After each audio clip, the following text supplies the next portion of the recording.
आपको ये याद रखना चाहिए कि दुनिया में हर जिम्मेदारी के तकाजे हैं और वो तकाजे पूरे करने पड़ते हैं। दुनिया में ठोकरें उन्हीं को लगती हैं कि जो चलते हैं, जो पांव तोड़कर बैठ जाते हैं उन्हें कभी ठोकर नहीं लगती। आज अपनी किस्मत के आप खुद मालिक हैं, और अगर आप मालिक हैं और मैदान में खड़े हुए हैं तो ये याद रखिए कि तरह तरह की आजमाइशें पेश आएंगी। कोई भी नहीं चाहता कि अपने को आजमाइश में डाले, कोई भी नहीं चाहता कि गमों और दुखों में अपने को डाले, लेकिन अगर हमने जिम्मेदारी का बोझ उठाया है तो तरह तरह की परेशानियां हमें पेश आएंगी। अगर हम मैदान में दौड़ रहे हैं तो कदम कदम पर हमको ठोकरों से दो-चार होना पड़ेगा। उससे हमें घबराना नहीं चाहिए, उससे हमें उकताना नहीं चाहिए।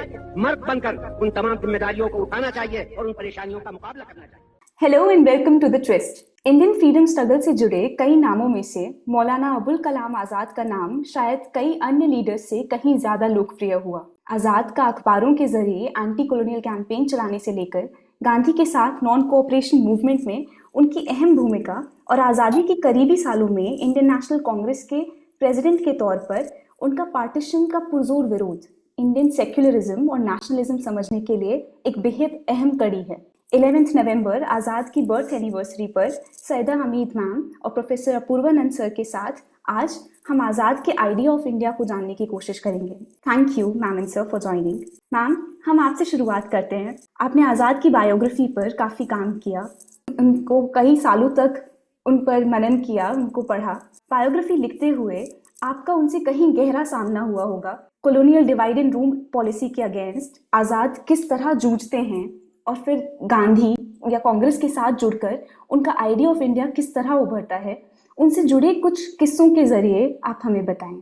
देखिए, मेरा जाती जो तजुर्बा हुआ, मैं बहुत छोटी थी और मेरा तजुर्बा जो था वो एक जब कभी कभी ईद के दिन मौलाना आज़ाद, मेरे वालिद जो उनके एजुकेशन सेक्रेटरी थे, वो लेके जाते थे, तो वो रिक्लाइनिंग ऑन द सोफा और उनके आगे एक सिगरेट केस रखा होता था, he was a chain smoker, और उनको he was described as an ईरानी शहजादा। बट एनीवे, तो वो एक मेरा वो मेमोरी है। और एक मेरी बहुत बचपन की एक तस्वीर भी है जिसमें मेरे वालिदैन हैं, माय पेरेंट्स वर देयर, और ईरानियन एम्बेसी की तस्वीर है और मैं भी की छोटी सी खड़ी हुई हूँ और मौलाना आज़ाद पीछे बैठे हुए हैं। तो ये मेरे आइडियाज हैं और मेरे जाती तजुर्बा मेरा ये है। आज़ाद की जो एक जद्दोजहद थी इस मुल्क के लिए, और ख़ास तौर से यानी ये जो आइडिया ऑफ इंडिया और जो पूरा उनकी जो एक तरह से ख्यालात की रौ जो थी, तो वो क्या 1923 में वो कांग्रेस प्रेसिडेंट बन गए। तो उन्होंने लंबी सी एक तकरीर की and he used to all it was all extempore, और हाथ जोड़ते थे रिपोर्टर्स कि प्लीज आप आहिस्ता बोलिए, क्योंकि there was no recorder, there was no nothing, तो वो हाथ से लिखते थे। तो उन्होंने एक 4 लाइनें मैं आपके सामने पेश करूंगी। अगर आज एक फरिश्ता आसमान की बदलियों से उतर कर आए और कुतुब मीनार पर खड़े होकर ये ऐलान कर दे कि स्वराज 24 घंटे में मिल सकता है, बशर्ते हिंदू मुस्लिम इत्तेहाद यानी हिंदू मुस्लिम यूनिटी से दस्तबरदार रिजेक्ट कर दो, तो मैं स्वराज से रिजेक्ट कर दूंगा, दस्तबरदार हो जाऊंगा, मगर इससे दस्तबरदार नहीं होगा, क्योंकि अगर स्वराज मिलने में ताखीर हुई, देर हुई, तो ये हिंदुस्तान का नुकसान होगा, लेकिन अब अगर हमारा इत्तेहाद जाता रहा तो ये आलमे इंसानियत का नुकसान, कोट अनकोट। तो ये उनका पूरा जो बेसिस जो उनके ख्यालात का था वो यही था कि हिंदू मुस्लिम इत्तेहाद और Hindu Muslim unity and idea of India और कॉम्पोजिट कल्चर, जिसके लिए हम आज भी मैं तो खैर थोड़ा करती हूँ, अपूर्वानंद ने तो पूरी जिंदगी इसमें झोंक दी, मगर इसी के लिए हम समझिए हमारी हम लोगों की जिंदगी वक्फ हो चुकी। मैम, ये जो कॉम्पोजिट कल्चर की आपने बात की है, हम देख रहे हैं कि ये सवाल हालांकि मैं सर से करूंगी कि टू नेशन थ्योरी के जो प्रोपोनेंट्स थे, चाहे वो हिंदू संगठन हों, आरएसएस या महासभा, या मुस्लिम लीग जो कि दूसरी ओर से टू नेशन थ्योरी को आगे बढ़ाने की कोशिश कर रहे थे, वो सभी अपने काम में लगे थे। पर आज़ाद का उस टाइम पर पार्टीशन के अगेंस्ट स्टैंड लेना आज उनको बहुत स्ट्रेंजली एक गुड मुस्लिम ट्रोप के लिए ससेप्टेबल बना देता है कि वो जो गुड मुस्लिम बैड मुस्लिम आज भी हम देख रहे थे, मोहन भागवत बेंगलुरु में कह रहे हैं कि सभी मुसलमान बुरे नहीं होते, कुछ अच्छे भी हैं, ज़्यादातर बुरे होने के वजह से कुछ अच्छों को हम नज़रअंदाज नहीं कर सकते। ये जो पूरा कैटेगराइजेशन का ही जो आइडिया है गुड मुस्लिम बैड मुस्लिम सर, ये कहाँ से आता है और इसके क्या खतरे हैं? आप हमें आज़ाद के एक इंस्टेंस से उसकी तरफ भी थोड़ा उस प्रॉब्लम के ऊपर भी थोड़ा लाइट डालें।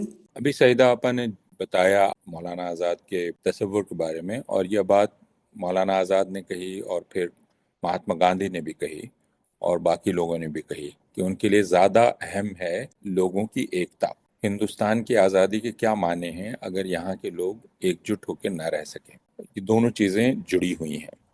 लेकिन अगर आप उस वक्त को अपने दिमाग में लाएं जिसे हम आज़ादी की तहरीक कहते हैं, आज़ादी का आंदोलन कहते हैं, तो उस वक्त दो तरह की या तीन तरह की ये राष्ट्रवाद थे या राष्ट्रीयताएं थी। एक राष्ट्रवाद था जिसे आप हिंदू राष्ट्रवाद कहते हैं, है ना। अभी वंदे मातरम का बहुत चर्चा हो रही है, तो वंदे मातरम जिस आनंद मठ का हिस्सा है, उस आनंद मठ में कहा गया कि हमें आखिरकार हिंदू राष्ट्र स्थापित करना है, लेकिन अभी नहीं, अभी अंग्रेजों को शासन करने दो, और जब हमें ताकत मिल जाएगी, मुसलमानों को नेस्तनाबूद करना है, अंग्रेजों को शासन करने दो, और हमें ताकत मिल जाएगी तो हम हिंदू राष्ट्र स्थापित कर देंगे। यह आनंद मठ है और उसी का हिस्सा वंदे मातरम है। तो यह एक नजरिया था, यानी हिंदू राष्ट्र का।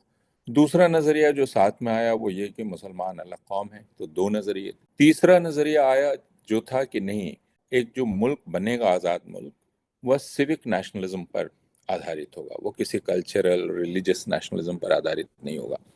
तो तीन चीज़ों में जद्दोजहद चल रही थी। मौलाना आज़ाद सिविक नेशनलिज्म की तरफ आए, बहुत सारे लोग सिविक नेशनलिज्म की तरफ आए। कुछ लोग जो सिविक नेशनलिज्म की तरफ थे वो वहाँ से निकलकर और फिर या तो वो हिंदू नेशनलिज्म की तरफ चले गए या मुस्लिम नेशनलिज्म की तरफ चले गए। इस बात को समझना बहुत ज़रूरी है। तो मौलाना आज़ाद जो इस तरफ आए तो उन्हें कहा गया राष्ट्रवादी मुसलमान। एक नेशनलिस्ट जिसको आप अभी गुड मुस्लिम कह रही हैं, उस वक्त एक कैटेगरी बनी जिसको नेशनलिस्ट मुस्लिम कहते थे। अब मुझे ये बहुत दिलचस्प लगता है कि इसमें हम कह क्या रहे हैं, नेशन कौन है, यानी ये किसकी तरफ, किस नेशन के इस्ट है नेशनलिस्ट मुस्लिम। तो मौलाना आज़ाद नेशनलिस्ट मुस्लिम है, लेकिन जिन्ना नेशनलिस्ट मुस्लिम नहीं है। इस तरह हम देख रहे हैं। लेकिन हमने कभी ये नहीं कहा कि जो लोग हिंदू राष्ट्र की बात कर रहे थे वो नेशनलिस्ट हिंदू नहीं थे। जैसे हमने ये नहीं कहा कि गांधी नेशनलिस्ट हिंदू थे, नेहरू नेशनलिस्ट हिंदू थे, और बाकी जो लोग थे सावरकर और ये, वो नेशनलिस्ट हिंदू नहीं थे। ये हमने नहीं कहा। हम इसका मतलब हम मान कर चल रहे हैं कि हिंदुस्तान नाम का जो नेशन है उसका हिंदू होना एक डिफॉल्ट चीज है, होना ही है उसको। तो और जो इसकी तरफ होगा वो अच्छा मुसलमान होगा। लेकिन हमने ये नहीं कहा कि जो धर्मनिरपेक्ष भारत के खिलाफ होगा वो बुरा हिंदू होगा, ये हमने नहीं कहा। लेकिन आप ये कह रहे हैं कि वो कह रहे हैं कि ज्यादातर मुसलमान खराब होते हैं, इसका मतलब ये नहीं कि कुछ जो अच्छे होते हैं उनको हम भूल जाएं। ठीक, किसी ने ये नहीं कहा कि ज्यादातर हिंदू जो बुरे होते हैं उसके चलते कुछ अच्छे हिंदुओं को हम भूल जाएं। क्योंकि अगर आप पूरे हिंदुस्तान का हाल अभी देखें तो हम ये कहते हैं नहीं नहीं, कुछ हिंदू बुरे हैं, ज्यादातर हिंदू अच्छे हैं। लेकिन ये बात हम मुसलमानों के बारे में नहीं कहते, हम कहते हैं ज्यादातर मुसलमान खराब है, कुछ मुसलमान अच्छे हैं। जबकि जो मॉब लिंचिंग हो रही है, बाकी तमाम चीजें हो रही हैं, वो हिंदू ही कर रहे हैं और कोई नहीं कर रहा है। दहेज प्रथा में भी मारना, बाकी चीजें करना, वो ज्यादातर हिंदू कर रहे हैं। तो हमारे सोचने का, हमारे बात करने का पूरा जो एक तरीका बन गया है जिसके बारे में हम लोग सोचते नहीं है, हम उसके बारे में सचेत नहीं है, सजग नहीं है, कॉन्शियस नहीं है। जैसे अभी पूरी बहस इस बात पे चल रही है कि वंदे मातरम के 2 स्टैंजा गाने चाहिए, बाकी नहीं गाना चाहिए। कोई ये बात नहीं कर रहा है कि भाई वंदे मातरम गाना ही क्यों चाहिए, क्योंकि ये गीत तो मुसलमानों के कत्लेआम के साथ जुड़ा हुआ है जो तसव्वुर आनंद मठ में है। तो इस गीत को न सिर्फ मुसलमान कैसे गा सकते हैं बल्कि हिंदू भी कैसे गा सकते हैं, क्योंकि आनंद मठ का पूरा विचार जो है वो मुसलमानों को नेस्तनाबूद करके एक हिंदू राष्ट्र की स्थापना का विचार है। तो हिंदू भी कैसे इस गीत को गा सकते हैं, मैं ये पूछ रहा हूं। मुसलमानों की आप बात छोड़ दें, तो मैं सिर्फ अपने सोचने विचार करने के तरीके पर सोचने के लिए कह रहा हूं। सर, ये आपने मेजॉरिटी को गुड और माइनॉरिटी को बैड से जोड़ने की जो टेंडेंसी है आज पॉलिटिक्स में, उससे जोड़ते हुए आपने काफ़ी अच्छे से हमें समझाया है कि इसके खतरे एक्चुअली सिर्फ इसलिए नहीं है कि हम कैसे आइडेंटिफाई कर पाएं कि अच्छा मुसलमान कौन है, पर इसलिए भी है कि हम कहीं यही ना भूल जाएं कि अच्छा इंसान ही कौन है, क्योंकि ये कहीं ना कहीं आपने इसे इंसानियत से जोड़ के हमारे सामने रखा कि कैसे वो जो नेशनलिस्ट इमेजिनेशन थी वो एकता से जुड़ी हुई थी, और जैसा मैम ने भी कहा वो एकता इंसानियत से जुड़ी हुई थी। तो हम कहीं अच्छा इंसान ही ना भूल जाएं, अच्छा हिंदू और मुसलमान ढूंढने निकलें। मैम, मैं ये सवाल आपसे करूंगी अगला कि ये जो रिलीजन है इसका बहुत इम्पोर्टेंट रोल फ्रीडम स्ट्रगल के दौरान रहा, आज भी कॉम्युनल पॉलिटिक्स में आता है, ये दोबारा ऊपर आता है। कहीं गांधी ने रिलीजन को ही पॉलिटिक्स का अपना बेसिस बताया, तो सेक्युलरिस्ट के अगेंस्ट उसको देखा गया, उसको ऐसे पेश किया गया कि वो सेक्युलरिज्म की बात नहीं कर रहे, वो तो राम राज्य की बात कर रहे हैं, कि गांधी भी तो राम राज्य की बात कर रहे थे, वो नहीं चाहते सेक्युलर इंडिया। इसको सेक्युलरिज्म को बाईपास करने की इससे कोशिश की गई। मुस्लिम लीडरशिप, फिर चाहे फ्रीडम स्ट्रगल के आइकन्स ही क्यों ना हो, उन पर ये सवालिया निशान उठाया जाता है कि उनका आखिर सेक्युलरिज्म पर क्या टेक था। अभी हाल में चीफ इंफॉर्मेशन कमिश्नर रहे उदय महूरकर जी ने कहीं पोस्ट डाला कि जिसमें उन्होंने आज़ाद को एक पैन इस्लामिस्ट बताया। आप बताएं कि सेक्युलरिज्म में आज़ाद के लिए रिलीजन का क्या महत्व है? देखिए, मैं जो अपूर्वा कह रहे हैं, मैं उससे 100% सहमत हूँ, और इतनी बारीकी से वो बात कर रहे हैं। मैं अब आपके सवाल के का जवाब मैं यही देना चाह रही हूँ कि आजाद ने टू नेशन थ्योरी बिल्कुल रिजेक्ट कर दी। पाकिस्तान से उन्होंने बिल्कुल आखिर वक्त तक ही सेड, दो दो लोगों ने कहा, खान अब्दुल गफ्फार खान ने और मौलाना आजाद ने, over my dead body Khan Abdul Ghaffar Khan ने कहा और मौलाना आजाद ने कहा हरगिज नहीं। आखिर गांधी भी had to reconcile a little bit। अच्छा, अब मैं आपको जब 1940 में आजाद कांग्रेस प्रेसिडेंट बने, और ये पहला एड्रेस जो मैंने आपको बताया था वो रामगढ़ में था, दूसरा एड्रेस जो 1940 में था वो हुआ था, वो दिल्ली में हुआ था।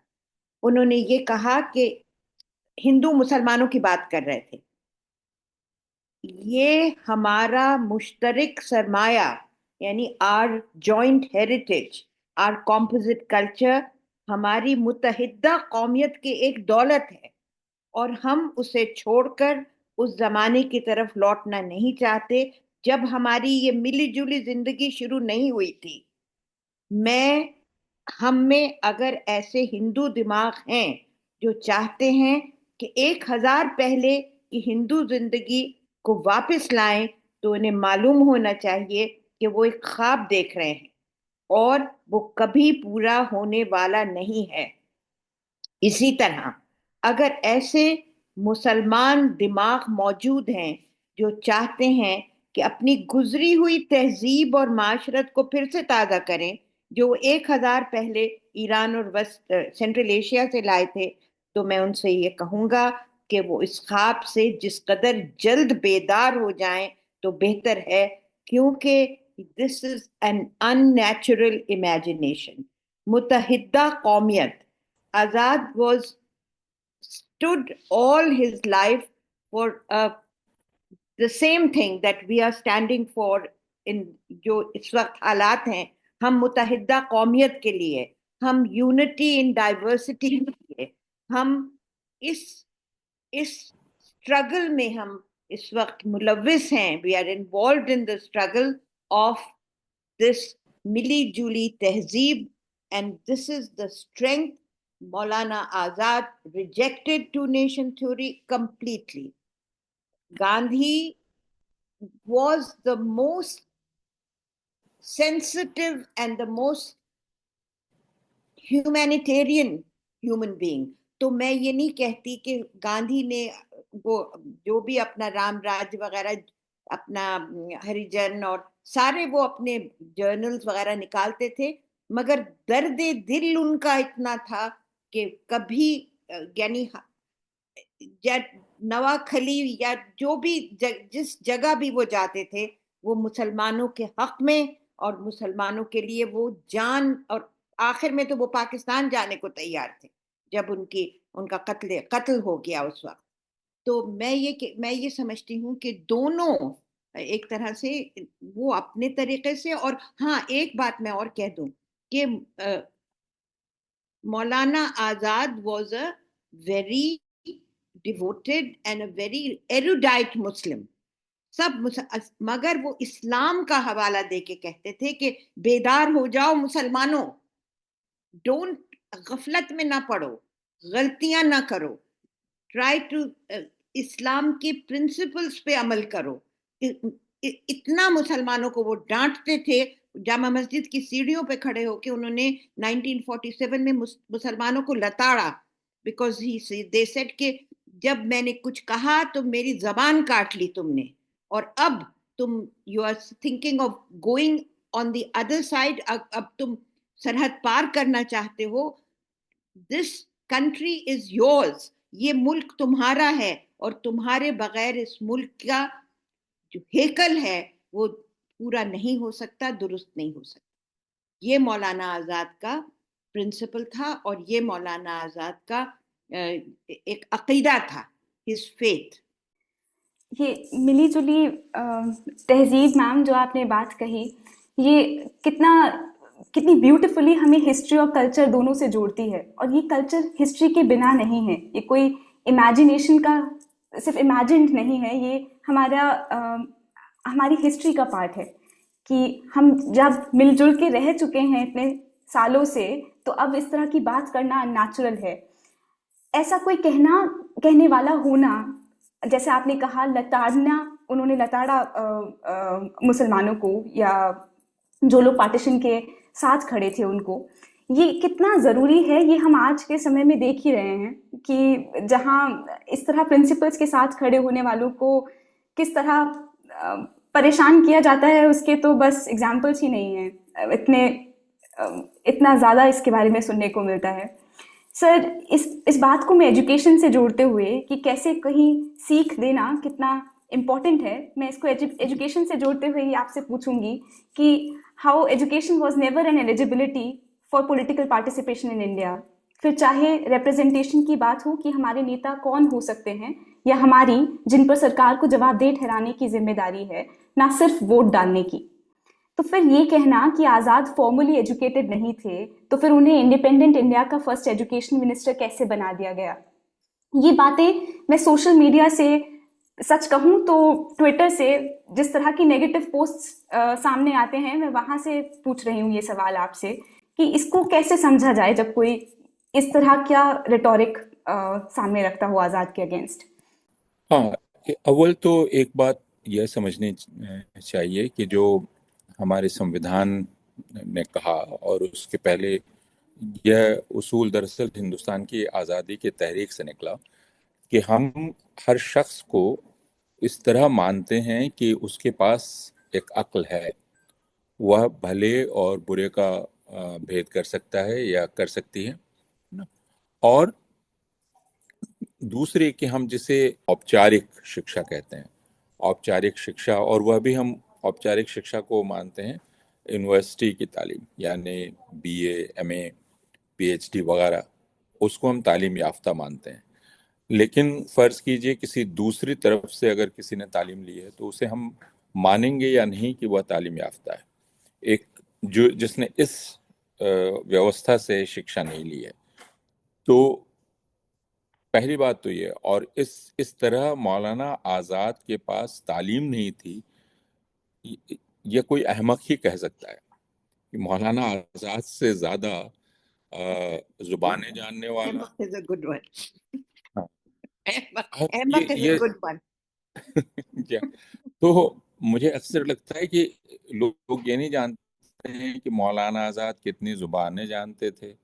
मौलाना आजाद फिलॉसफी जानते थे, मौलाना आजाद थियोलॉजी जानते थे, मौलाना आजाद ने इतिहास की पढ़ाई की। यह सब कुछ मौलाना आजाद ने किया। और भले ही वह किसी हिंदुस्तान की यूनिवर्सिटी से नहीं किया, लेकिन ये सारी शिक्षा मौलाना आजाद के पास थी। तो पहले तो यह तथ्य के रूप में यह बात गलत है कि वह तालीम याफ्ता नहीं थे। दूसरे उसूल के तौर पर हिंदुस्तान में यह बात कही गई कि आपके पास साक्षरता होना जरूरी नहीं है आपको अक्लमंद मानने के लिए। हिंदुस्तान में वोट देने का हक हर किसी को है।